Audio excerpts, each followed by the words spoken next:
चलो मेरे प्यारे बच्चों, नमस्कार। कैसे हो आप सब? बिल्कुल मस्त सोच झकास होंगे मेरे प्यारे बच्चों। आप सभी के लिए मैं डेली बेसिस पे डेली क्लास में ले रहा हूँ। इस क्लास के अंतर्गत मैं आपको क्या पढ़ा रहा हूँ मैं बताता हूँ आपको।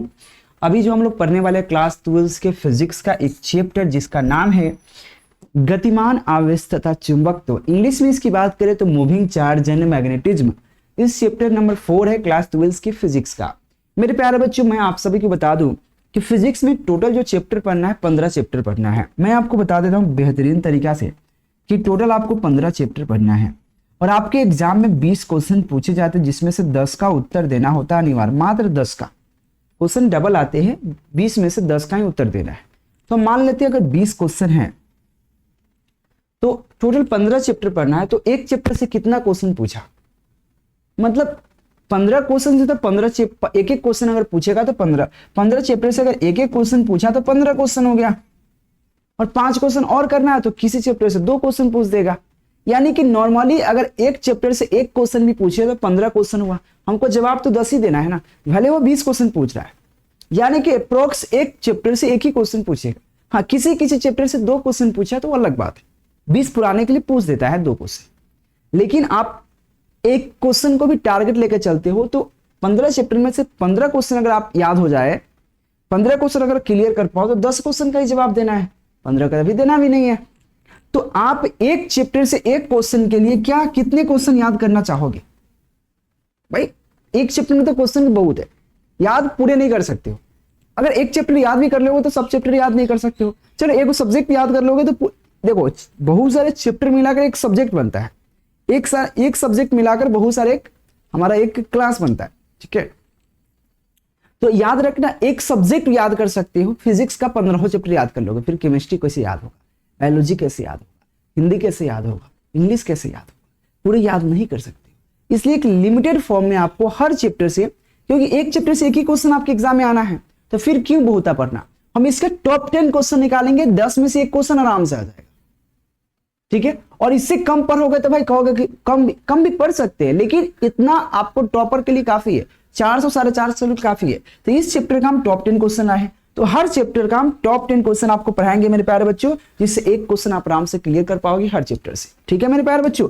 तो आप सब इस रिक्वेस्ट है एक बार शेयर कर लीजिए अपने दोस्तों में जल्दी से जल्दी। तो हम इस चैप्टर का टॉप 10 क्वेश्चन आए हैं, आप समझ सकते हो क्लास 12 के फिजिक्स पढ़ रहे, मूविंग चार्ज एंड मैग्नेटिज्म यानी कि गतिमान आवेश तथा चुंबकत्व, केकेजी क्लासेस के यूट्यूब चैनल और केकेजी क्लासेस के ऐप पे। आप लोग प्लीज एक बार ऐप डाउनलोड कर लीजिएगा, ठीक है।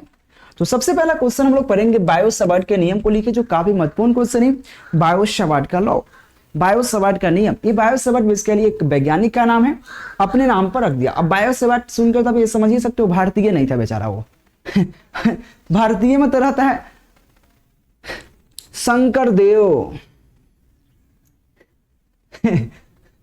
रामानंद, मतलब भगवान का नाम शंकर देव रामानंद। हमारे गांव में 300 नाम है भाई। जापानी लगता है जापान से है, अमेरिकन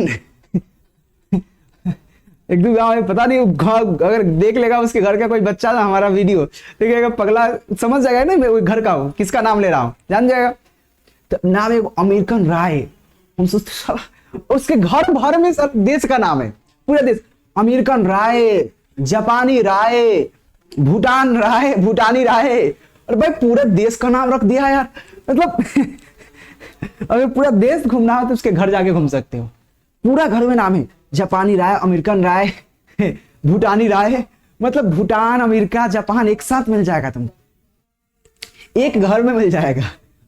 हम देखते हम सुनते पहले तो समझ नहीं आता भाई क्या नाम रखा है, लेकिन खूब अद्भुत है कि नहीं। और ज्यादा हम लोग भारत में नाम मिलेगा, क्या क्या नाम मिलेगा, क्या मिलेगा, शंकर देव, शंकर मतलब शंकर, पार्वती, लक्ष्मी, लक्ष्मी नारायण नाम। मेरा नाम तो और गंदा है, कुंदन। तो कुंदन का मतलब तो थोड़ा सा अच्छा है, मतलब इसका बहुत प्यारा है। मतलब अगर हीरा का जब तराशा जाता है तो कुंदन बनता है, और कुंदन को तराश तराश का हीरा बनता है। इसका मतलब थोड़ा बहुत, अपना नाम का मतलब जानिए, बहुत प्यारा है। और नाम से मतलब भगवान का नाम। यहाँ बायो-सवार्ट, ये क्या नाम रखा है भाई, कुछ मतलब समझ आ रहा है? बायो-सवार्ट क्या, बायो-सवार्ट तो हर नाम का कुछ ना कुछ अर्थ होना चाहिए, ठीक है। इसका तो कोई अर्थ है हमको नहीं लगता है क्या है।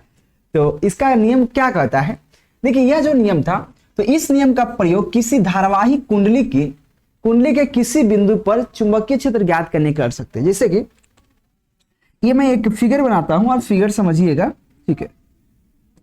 ये आप एक धारावाही कुंडली है और इससे किसी बिंदु पर आपको चुंबकीय क्षेत्र ज्ञात करना हो। मान लीजिए बिंदु आपका O है, O से R दूरी पर कोई बिंदु P स्थित है और इस P पर चुंबकीय क्षेत्र ज्ञात करना हो तो इस नियम का प्रयोग कर सकते हैं।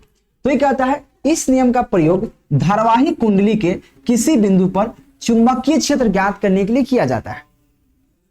तो ये आपका धारावाही कुंडली है जिससे आपकी I धारा प्रवाहित हो रही है। क्या हो रही है? I धारा प्रवाहित हो रही है और यह मध्य बिंदु O से R दूरी पर कोई बिंदु P स्थित है जिस पर चुंबकीय क्षेत्र ज्ञात कर सकते हैं, जिसके बीच का कोण जो है थीटा है, ठीक है। इसके बीच का कोण थीटा है। अगर मान लीजिए इसकी अगर यहां से यहां की दूरी मान लीजिए DL है, दूरी मतलब होता है अल्पांश, वो छोटी दूरी, अल्पांश दूरी की बात कर ली जाए, ठीक है। ये आपका हो गया। तो कहता है मान ली जाए कि कुंडली है, एक कुंडली है जिसका मध्य बिंदु से R दूरी पर कोई बिंदु P स्थित है जिस पर चुंबकीय क्षेत्र ज्ञात करना है, तो इससे प्रवाहित धारा I हो रही, इससे प्रवाहित धारा I है। तो बायो-सावर्ट का नियम क्या कहता है? बायो-सावर्ट का नियम कहता है कि भाई इससे जो प्रवाहित धारा है उसके समानुपाती होगा, इसके बीच की दूरी के समानुपाती होगा, इसके बीच के कोण के समानुपाती होगा और जहां विद्युतीय क्षेत्र ज्ञात करना उसके वही कर्मानुपाती होगा। यानी कि डी यहाँ पे डीबी क्यों, अब डी का बी का क्यों प्रयोग हुआ? बी मतलब होता है चुंबकीय क्षेत्र, डी लगाने का मतलब होता है अल्पांश चुंबकीय क्षेत्र, मतलब बहुत कम चुंबकीय क्षेत्र ज्ञात कर रहे हैं, ठीक है। अल्पांश चुंबकीय क्षेत्र ज्ञात करने के लिए उपयोग करेंगे। तो यहाँ पर जो डीबी प्रोपोर्शनल आई हो जाएगा मतलब धारा, फिर डीबी प्रोपोर्शनल डीएल हो जाएगा यानी कि इसके बीच की दूरी, मध्य बिंदु के बीच की दूरी, डीबी प्रोपोर्शनल थीटा हो जाएगा, उसके एंगल का भी समानुपाती होता है, और साथ में ये जो आर है इसके बीच की जो दूरी है उसके वही कर्मानुपाती होता है, यानी कि डीबी बटे 1/r स्क्वायर होता है, डीबी प्रोपोर्शनल 1/r स्क्वायर। ये चारों समीकरण को एक साथ ऐड करेंगे समीकरण 1 2 3 से, तो क्या होगा? आपको एक चीज निकल के आएगा, आपको क्या हो जाएगा? डीबी बराबर प्रोपोर्शनल क्या हो जाएगा? प्रोपोर्शनल क्या हो जाएगा? आई हो जाएगा ऊपर में, उसके बाद डीएल हो जाएगा, उसके बाद आपका थीटा हो जाएगा, बट्टे क्या हो जाएगा? r स्क्वायर हो जाएगा। यही तो होगा। अब देखो एक चीज बताओ, यहाँ पे क्या है? प्रोपोर्शनल है तो मैं डायरेक्ट थीटा का प्रयोग नहीं साइन थीटा का प्रयोग करेंगे, तो यहाँ पे हो जाएगा dB proportional ideal sine theta बटे r स्क्वायर, ठीक है। अब चलो आपको बताया समानुपाती के चिन्ह हटाएंगे तो कुछ ना कुछ कांस्टेंट का प्रयोग करेंगे। ये समानुपाती का चिन्ह हटाया था, कांस्टेंट का प्रयोग किया। एक बार आप लोग क्या करना, क्वालिटी बढ़ा लेना, क्योंकि छोटा अक्षर में लिखा हुआ है। तो क्या होगा? DB equal to K ideal sine theta upon R square. K का प्रयोग इसलिए क्योंकि एक कांस्टेंट है, और कांस्टेंट का वैल्यू हम यहाँ पे ये चीज ले सकते हैं, क्या लिख सकते हैं? कांस्टेंट का वैल्यू जो मैं हटा दिया यहाँ से, के बराबर पर लिख सकते हैं म्यू बटे 4 पाई ले सकते हैं। ये बेसिकली कांस्टेंट है, तो हम यहाँ पे क्या करेंगे? के की जगह हम क्या ले लेंगे यहाँ पे? बट म्यू नॉट अपॉन 4 पाई ले लेंगे। तो हमारा एक बन के रेडी तैयार होगा फॉर्मूला, डीबी बराबर mu not upon 4 pi ideal sine theta upon R square. ये बेसिकली बायो-सावर्ट का नियम कहता है, लॉ कहता है। मैं देखो इसको और अच्छे तरीके से समझ सकते हैं, लेकिन आप इंपॉर्टेंट क्वेश्चन पढ़ रहे हैं, 2 मार्क्स आपको मिलने वाला है, इसके लिए काफी है इतना लिखते हो तो 2 मार्क्स आपको मिलेगा, ठीक है। मेन आपका यही है, ठीक है, मेन आपका यही है। हाँ, इसके यहाँ पे मान सकते थे एक चीज, एक और लाइन लिख सकते थे कि भाई उसके धारा के समानुपाती, उसके अल्पांश दूरी के समानुपाती, और उसके थीटा के समानुपाती, और उसके जिस पर विद्युत क्षेत्र ज्ञात करना है उसके वर्ग के वैध कर्मानुपाती होता है। ये चीज यहाँ पे आप लिख सकते थे, लेकिन हमने नहीं लिखा क्योंकि हम 2 मार्क्स के लिए लिख रहे हैं, और 2 मार्क्स के लिए इतना काफी था, और डायरेक्ट फॉर्मूला लिख देते काफी था। लेकिन मैं पूरे लिख कर लाया हूं आपके फिगर बनाकर, ये 5 मार्क्स के लिए हो जाएगा, है कि नहीं? 3 मार्क्स 4 मार्क्स के लिए।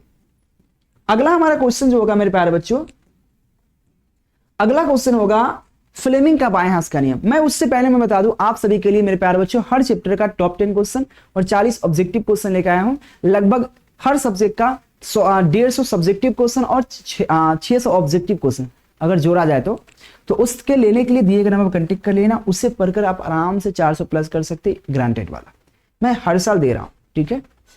सबसे पहले हाँ, दूसरा का नंबर क्वेश्चन है फ्लेमिंग का बाएं हाथ का नियम को लिखिए। देखिए फ्लेमिंग एक वैज्ञानिक का नाम है, ये भी उसी तरह से हमारा फ्लेमिंग नाम क्या है भाई? कुछ अर्थ नहीं है, फ्लेमिंग क्या होता है कि नहीं? तो फ्लेमिंग का बाएं यहाँ पे दाहिने हाथ का है, बाएं हाथ का नियम, तो बायां हाथ ले लेते हैं, बायां दाहिना, ठीक है ना। बाएं हाथ की अंगुली, जो ये बायां हाथ है, तो बायां हाथ में सब अंगुली का नाम होता है। ये क्या है?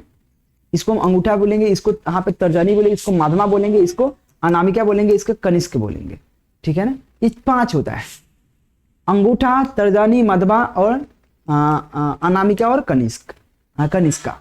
ये आपको बेसिकली होता है 5 अंगुली होता है और 5 अंगुली का नाम आपको पता होना चाहिए। 5 अंगुली में आपको 3 अंगुली का प्रयोग करेंगे, जिसमें हम अंगूठा लेंगे, तर्जनी लेंगे और मध्यमा लेंगे। अंगूठा, तर्जनी, मध्यमा, अंगूठा, तर्जनी, मध्यमा, ये तीनों को हम इस प्रकार से फैलाएंगे कि ये तीनों के बीच का जो एंगल होना चाहिए वो 90 डिग्री का होना चाहिए। इस तरह से हम अंगुलियों को फैलाएंगे तो क्या होता है, जो अंगूठा होता है वो बेसिकली बल की दिशा को, तर्जनी जो होता है चुंबकीय क्षेत्र की दिशा को, और मध्यमा जो होता है वो चुंबकीय धारा की दिशा को बतलाता है। तो डिफिनेशन में क्या लिखेंगे, इस नियम के अनुसार अपने बाएं हाथ की अंगुलियों को इस प्रकार से, अंगुलियां तर्जनी, मध्यमा और अंगूठा को इस प्रकार से फैलाए कि तीनों एक दूसरे पर लंब हो। तो अंगूठा चुंबकीय बल की दिशा को बतलाता है, आपको तर्जनी चुंबकीय धारा की दिशा को बतलाता है, सॉरी चुंबकीय क्षेत्र की दिशा को बतलाता है, और मध्यमा चुंबकीय धारा की दिशा को बतलाता है। यहाँ पे क्या लिखेंगे, इस नियम के अनुसार अपने बाएं हाथ की अंगुलियों इस प्रकार से फैलाए कि तर्जनी, अंगूठा, मध्यमा तीनों एक दूसरे पर क्या हो, लंब हो, एक दूसरे पर लंब हो। तो अंगूठा जो होता है बेसिकली, यहां पर ये चीज याद रखना, अंगूठा है वो चुंबकीय बल की दिशा को, और तर्जनी चुंबकीय क्षेत्र की दिशा को बतलाता है, और मध्यमा जो है चुंबकीय धारा की दिशा को बतलाता है। ये हमारा यहाँ पे क्या फ्लेमिंग का बायां का नियम कहता है। ये क्वेश्चन 2020 के एग्जाम में पूछ चुका है, मोस्ट इंपोर्टेंट मेरे प्यारे बच्चों, ध्यान दीजिएगा। ठीक है, चलिए हम हर चैप्टर का हम टॉप 10 क्वेश्चन पढ़ा देंगे, निश्चिंत रहे। अगला क्वेश्चन है लॉरेंज बल क्या है। देखिए लॉरेंज बल कहता है जब कोई आवेशित कण, जो ऐसा कण जो जिसमें चार्जेबल हो, आवेश हो, ऐसा कण जो आवेशित, जब कोई आवेशित कण ऐसे क्षेत्र से गति कर रहा हो, जैसे कि हम दोस्त के यहाँ जा रहे हैं तो ऐसे रास्ते में जाएंगे जिसमें मामा घर फुआ घर दोनों आ जाए, फायदा है। उस जगह जब कोई आवेशित कण ऐसे क्षेत्र से गति कर रहा हो जहां पे विद्युत क्षेत्र और चुंबकीय क्षेत्र दोनों हो, विद्युत क्षेत्र भी हो, चुंबकीय क्षेत्र जब दोनों होता है, तो उस आवेशित कण पर जो फोर्स लगेगा, जो बल लगेगा, आवेशित कण पर जो फोर्स बल लगेगा, उसे हम क्या कहेंगे, हम लोग उसे ही कहते हैं हम लोग लॉरेंज बल। तो ये कहता है जब कोई आवेशित कण ऐसे क्षेत्र से गति कर रहा हो, क्या कहा, ऐसे क्षेत्र से गति कर रहा हो जहां पे विद्युत एवं चुंबकीय क्षेत्र दोनों उपस्थित हो, तो उसे क्या कहेंगे, आवेशित कण पर क्रियाशील कुल बल लॉरेंज बल कहलाता है। आवेशित कण पर क्रियाशील कुल बल लॉरेंज बल कहलाता है, बहुत इंपॉर्टेंट। ठीक है, अगर हम बात करें फॉर्मूला का, तो F बराबर Q into V cross B होता है। ये आपका लॉरेंज बल का फॉर्मूला जो आपसे पूछेगा आपसे एग्जाम में। ठीक है, चलिए, और आप लोग टेस्ट देने के लिए डेली आप केकेजी क्लासेस के वेबसाइट पर जाकर टेस्ट दे सकते हैं। अगला क्वेश्चन कहता है शंट क्या है, इसके 2 उपयोग को लिखिए। यह क्वेश्चन 2015, 2019, 2024 में पूछ चुका है। शंट क्या होता है, वो शंट की बात करते हैं। शंट भी मोस्ट इंपोर्टेंट क्वेश्चन है। तो शंट क्या होता है, जब धारामापी के साथ समांतर क्रम में निम्न प्रतिरोध जोड़ा जाता है। जब धारामापी क्या होता है, गैल्वेनोमीटर, धारामापी को इंग्लिश में कहते हैं गैल्वेनोमीटर। जब धारामापी के साथ समांतर क्रम में निम्न प्रतिरोध जोड़ा जाता है तो शंट का निर्माण होता है। डिफिनेशन बहुत छोटा है, बहुत प्यारा सा है कि जब धारामापी के साथ समांतर क्रम में निम्न प्रतिरोध जोड़ा जाता है तो इसे शंट कहते हैं। क्या कहते हैं, इसे शंट कहते हैं। शंट का प्रयोग जो होता है, हम शंट का प्रयोग किसी धारामापी को एमीटर में बदल सकते हैं, यानी कि शंट का प्रयोग करके गैल्वेनोमीटर को हम एमीटर में चेंज कर सकते हैं। ठीक है, या शंट का प्रयोग करके कुंडली को जलने से बचा सकते हैं, और शंट धारामापी की कुंडली को जलने से बचाता है। ये 2 उपयोग है इसका। ठीक है, अगला हमारा क्या है, क्वेश्चन कहता है उदाग्र ऊपर की ओर चुंबकीय क्षेत्र बी में एक धनावेशित कण क्षैतिज पूर्व की ओर फेंकने पर लगने वाला बल की दिशा क्या होगा। भाई क्वेश्चन अजीब कहा, 2019 और 2023 में पूछा गया, इसलिए मुझे लाना पड़ा, 2 बार पूछ चुका है आपके एग्जाम में। सिंपल क्वेश्चन क्या कहता है, क्वेश्चन कहा कि उदाग्र ऊपर की ओर चुंबकीय क्षेत्र बी में एक धनावेशित कण को ऊपर की ओर पूर्व की दिशा में, इसे हम लोग फेंकते हैं ऐसे, यह ऊपर भी जा रहा है, पूर्व की दिशा में भी जा रहा है। तो ऊपर की ओर पूर्व की दिशा में फेंकने पर लगने वाला बल की दिशा क्या होगा, उस पर जो फोर्स लगेगा किस दिशा में लगेगा। तो मेरे प्यारे बच्चों ध्यान देना, आवेशित कण पर लगने वाला बल की दिशा दक्षिण की ओर होगा। अगर आप ऊपर की ओर पूर्व की दिशा में फेंक रहे हैं तो उस पर जो बल लगेगा वो दक्षिण की दिशा में लगेगा। एक लाइन में आप डेफिनेशन लिख के खत्म कर सकते हैं, लेकिन हम व्याख्या कर दिए। व्याख्या कैसे कर दिए, थोड़ा सा व्याख्या कर दिए हैं कि कैसे लगेगा, ठीक है। नहीं तो आप आराम से नॉर्मली सा कह सकते हैं कि जब भी कोई आवेशित कण को, यहाँ पे जब कहा गया उदाग्र ऊपर की ओर चुंबकीय क्षेत्र में एक धनावेशित कण उदाग्र ऊपर की ओर पूर्व दिशा में फेंकेंगे, यानी पूर्व की दिशा में फेंकने पर बल किस दिशा में लगेगा, तो बल दक्षिण दिशा में लगेगा। सिंपल बात है। तो यहाँ पे आवेशित कण को यहाँ पे लगने वाला बल दक्षिण की दिशा की ओर होगा। एक लाइन में डिफिनेशन खत्म। लेकिन मैं थोड़ा सा व्याख्या कर दिया हूं, देखो क्या, देखो व्याख्या। फ्लेमिंग के बाह्य के नियम का उपयोग करके हम इस बल की दिशा निर्धारित कर सकते हैं। फ्लेमिंग का जो बाएं हाथ का नियम पढ़ा है अभी जस्ट, जो अंगूठा बल की दिशा को, अंगूठा बल की दिशा को, और ये जो क्या है चुंबकीय क्षेत्र की दिशा को, तर्जनी और मध्यमा चुंबकीय धारा की दिशा को बतलाता है। अब देखिए, हम फ्लेमिंग के बाएं हाथ का नियम का प्रयोग करके हम इस बल की दिशा को निर्धारित कर सकते हैं। बाएं हाथ के नियम के अनुसार यदि हम अपने बाएं हाथ की तर्जनी मध्यमा अंगूठा एक दूसरे के लंबवत फैलाए तो तर्जनी चुंबकीय क्षेत्र की दिशा, मध्यमा आवेश की गति की दिशा और इसके लिए अंगूठा बल की दिशा को बतलाता है, बल की दिशा को बतलाता है, निर्देशित करता है, ठीक है। तो यह चीज बहुत ईजी है, याद रखना, इसे डिफाइन कर सकते हैं। और मेरे प्यारे बच्चों, आपके लिए टॉप 10 जो क्वेश्चन लेके आए हैं दिए गए नंबर पर कांटेक्ट करके आप प्राप्त कर सकते हैं, मोस्ट इंपॉर्टेंट है। एक मिनट मेरे प्यारे बच्चों, थोड़ा सा यहाँ पे विंडो ओपन होने के बाद ना थोड़ा सा अजीब दिखता है। अगला क्वेश्चन, एम्पियर का परिपथ नियम। देखो एम्पियर का परिपथ नियम भी बहुत इजी है। कैसे, देखिए, इस नियम के अनुसार किसी बंद परिपथ के चारों ओर, इस नियम के अनुसार किसी बंद परिपथ के चारों ओर चुंबकीय क्षेत्र का रेखीय समाकलन। बंद परिपथ होना चाहिए, पहले बात एक प्रायोगिक नियम नहीं है, याद रखना, बंद परिपथ। तो इस नियम के अनुसार किसी बंद परिपथ के चारों ओर चुंबकीय क्षेत्र का रेखीय समाकलन। चुंबकीय क्षेत्र मतलब होता है बी, इस चुंबकीय क्षेत्र का रेखीय समाकलन। समाकलन आप क्या होता है, इंटीग्रेशन, इंटीग्रेशन आप पढ़े होंगे। तो किसी बंद पृष्ठ का रेखीय समाकलन, रेखीय समाकलन क्या कहता है, इस नियम के अनुसार किसी बंद परिपथ के चारों ओर का रेखीय समाकलन, चुंबकीय क्षेत्र के चारों ओर का रेखीय समाकलन, उससे जुड़े समाकलन परिपथ से प्रवाहित धारा और उसके प्रागम्यता के गुणनफल के बराबर, धारा तथा निरपेक्ष प्रागम्यता के गुणनफल के बराबर। आई मीन एम्पियर का जो नियम कहता है किसी बंद परिपथ में जो चुंबकीय क्षेत्र है उसका रेखीय समाकलन करेंगे, समाकलन जो होगा उससे प्रवाहित होने वाला धारा और निरपेक्ष प्रागम्यता के गुणनफल के योग के बराबर। I mean B integration B into DL, DL क्या है, इसकी दूरी है, आई इंटू म्यू नॉट। यह इसके लिए क्या कहता है, एम्पियर का परिपथ नियम का जो एक लाइन का डिफिनेशन है, आप समझ सकते हैं। यहां पर वो चीज लिखा हुआ है आराम से। अगला क्वेश्चन देखो, क्वेश्चन कहता है धारामापी सुग्राहिता क्या है। जब धारामापी को सुग्राहिता तब कहा जाता है जब परिपथ में एकांक आवेश या एकांक धारा प्रवाहित करने पर उत्पन्न विक्षेप को सुग्राहिता कहते। जैसे कि किसी भी धारामापी को सुग्राहिता तभी कहेंगे जब एकांक धारा प्रवाहित करेंगे, मात्र एकांक धारा, याद रखना, परिपथ में एकांक धारा प्रवाहित करने पे उत्पन्न विक्षेप। अगर किसी हम जो कुंडली है, ठीक है, या परिपथ है, उस परिपथ में मात्र एक एकांक धारा प्रवाहित कर रहे हैं और एकांक धारा प्रवाहित करने पे जो उत्पन्न विक्षेप होगा, जो भी उत्पन्न विक्षेप होगा उसे क्या कहेंगे हम लोग, धारा सुग्राहिता कहेंगे। जब भी किसी परिपथ से एकांक धारा प्रवाहित करते हैं, मात्र एकांक धारा प्रवाहित करते हैं और उसके कारण जो उत्पन्न विक्षेप होगा उसी को हम लोग क्या कहेंगे मेरे प्यारे बच्चों, उसे हम कहेंगे यहाँ पे धारामापी सुग्राहिता कहते, ध्यान दीजिएगा, ठीक है। अगले क्वेश्चन देखिए, अगला क्वेश्चन देखो मेरे प्यारे बच्चों, चल कुंडली गैल्वेनोमीटर की त्रिज्या चुंबकीय क्षेत्र का महत्व बताइए। चल कुंडली गैल्वेनोमीटर क्या होता है, मैंने अभी जस्ट बताया। गैल्वेनोमीटर को हिंदी में धारामापी कहते हैं। क्या कहते हैं इसको, हम धारामापी कहते हैं, धारामापी भी कहते हैं।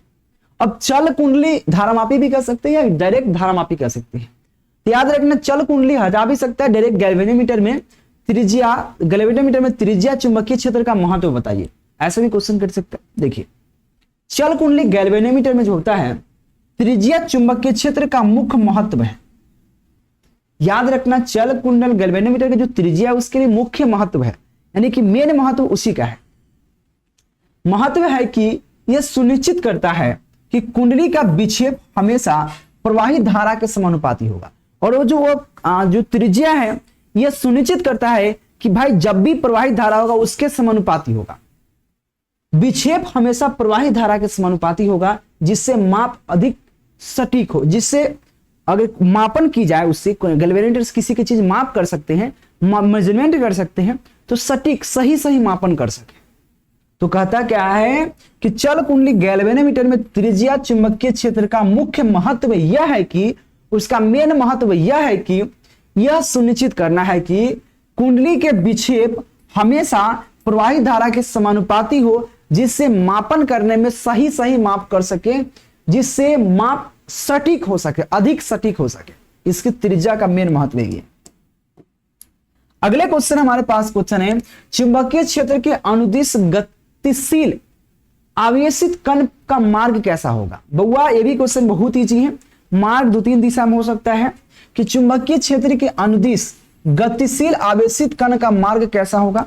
याद रखना चुंबकीय क्षेत्र के अनुदिश गतिमान आवेशित कण का मार्ग एक सीधा रेखा में होगा। यदि आवेशित कण चुंबकीय क्षेत्र के लंबवत गति करता है तो उसका मार्ग वृत्ताकार होगा। यदि आवेशित कण चुंबकीय क्षेत्र के साथ कोण पर गति करता है तो उसका मार्ग कुंडली होगा। मतलब तीन चार तरीका से हो सकता है। अगर आवेशित कण, ये याद रखना, अगर चुंबकीय क्षेत्र के अनुदिश गति करता है तो आवेशित कण का मार्ग क्या होगा, एक सीधा होगा। अगर वह आवेशित कण एक क्या होता अनुदिश गति कर रहा है तो उसका मार्ग सीधा होगा, सीधा मार्ग होगा। यदि आवेशित कण चुंबकीय क्षेत्र के कोण पर गति कर रहा हो, चुंबकीय क्षेत्र के लंबवत गति कर रहा हो, चुंबकीय क्षेत्र के लंबवत गति कर रहा है तो उसका मार्ग वृत्ताकार होगा। यदि आवेशित कण चुंबकीय क्षेत्र के कोण पर गति कर रहा है, कोण पर एंगल पर गति कर रहा है तो उसका मार्ग क्या हो जाएगा, बेसिकली कुंडलित हो जाएगा। तो ये तीन तरीका के मार्ग हो सकते हैं। अगले क्वेश्चन हमारे पास है साइक्लोस्ट्रॉन क्या है, इसका दो आप परिसीमा बताइए। देखो मेरे प्यारे बच्चों, साइक्लोस्ट्रॉन मोस्ट इंपोर्टेंट क्वेश्चन है। मेरे उससे पहले मैं बता दूं आपको, हर चैप्टर का टॉप 10 क्वेश्चन सब्जेक्टिव और 40 ऑब्जेक्टिव क्वेश्चन का सीरीज में आपको दे दूंगा। ऑल विषय का, पूरे 12 साइंस का दे दूंगे मात्र 299 में। आप ये चीज को प्राप्त कर सकते हो व्हाट्सएप के माध्यम से, जिसके नंबर ग्रुप में ऐड की जाएगी और पूरे पीडीएफ देने के बाद आपका नंबर ग्रुप में रहेगा ताकि आपको एग्जाम तक हेल्प मिल सके। और आप बहुत कम पेज में होगा, 20 से 25 पेज में आपको पूरे सब्जेक्ट का दे देंगे ताकि आप प्रिंट आउट करवा के आराम से उसे याद कर सकते हैं, एक घंटा मेहनत करके, और आराम से 400 प्लस कर सकते हैं इजी से। साइक्लोस्ट्रॉन क्या है, इसकी दो परिसीमाएं बताएं। देखो साइक्लोस्ट्रॉन की बात करें, साइक्लोस्ट्रॉन एक ऐसी युक्ति है, एक ऐसा युक्ति मतलब डिवाइस है, यंत्र है, जिसका प्रयोग धनावेशित कणों को त्वरित करके, पॉजिटिव चार्ज को त्वरित करके अत्यधिक ऊर्जा प्राप्त करने के लिए किया जाता है। तो साइक्लोस्ट्रॉन एक ऐसी युक्ति, एक ऐसे डिवाइस है जिसका उपयोग धनावेशित कणों को त्वरित करके बहुत अत्यधिक ऊर्जा को प्राप्त करना है। इसकी सीमा क्या है, इसका लिमिटेशन क्या है, परिसीमा मतलब होता है सीमा, लिमिटेशन। तो साइक्लोस्ट्रॉन द्वारा आवेशित कण का त्वरित नहीं कर सकते हैं। यहां पे ऋणावेशित कण का, आवेशित नहीं ऋणावेशित कण का, ऋणावेशित कण को त्वरित नहीं कर सकते। साइक्लोस्ट्रॉन द्वारा इलेक्ट्रॉन को त्वरित नहीं कर सकते। आपसे ऑब्जेक्टिव में पूछेगा कि साइक्लोस्ट्रॉन द्वारा किस कण को त्वरित नहीं किया जा सकता है, इलेक्ट्रॉन को, या ऋणावेशित कण को त्वरित नहीं कर सकती। ये इसकी सीमाएं थी। और यहाँ पे 10 क्वेश्चन खत्म होता है। हर चैप्टर का टॉप 10 क्वेश्चन देंगे और मैं 1 महीना के अंतर्गत पूरे सब्जेक्ट का पूरे चैप्टर खत्म कर दूंगा। मैं आपसे रिक्वेस्ट करूंगा एक बार शेयर करना और चैनल को सब्सक्राइब करना, पीडीएफ नोट्स के लिए कंटेक्ट कर लेना और ऐप डाउनलोड कर लेना। धन्यवाद मेरे प्यारे बच्चों, take care, thank you, bye bye.